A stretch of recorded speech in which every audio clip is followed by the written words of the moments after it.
Lelo და გახარია პროევროპულები არ არიან, პროევროპულო პარტიები. ეთყობა არ არიან. ახლა მაგაზე უნდა იჭყო. ეხლა ამაზე გავარკვევ. ბიზნეს მოსყიდულ არა შენ ხარ ბიზნეს მოსყიდული, შენ ფული წაიდან ქონდა არჩევნებში, შენ ხალხი გაყლიფე ბანკებში და ასე შემდეგ რომ დაწყვეტონ ერთმანეთი და ამასთანავე ჩავის არჩევნებიც.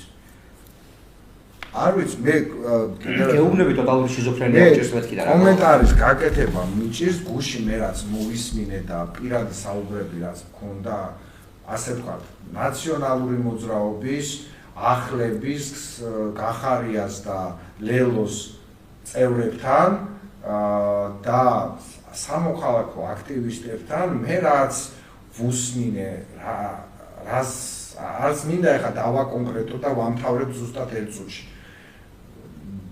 არ ვიცი.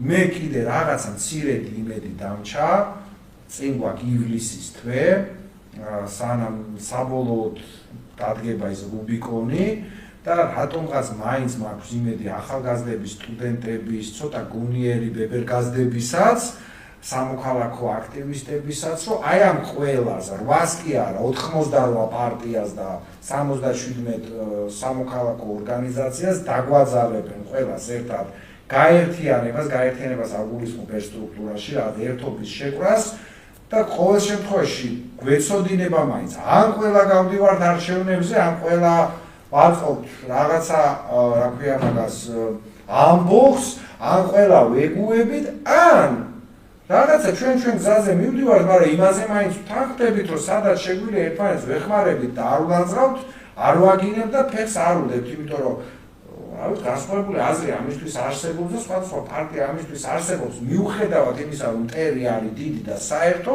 მე იქნებ ხმლით მივდივარ ამ დრაკონის დასამარცხებლად და ლაშა შუბით. ეს არ ნიშნავს, რომ ის არის პროევროპელი და მე პროჩინელი ამ პირიქით.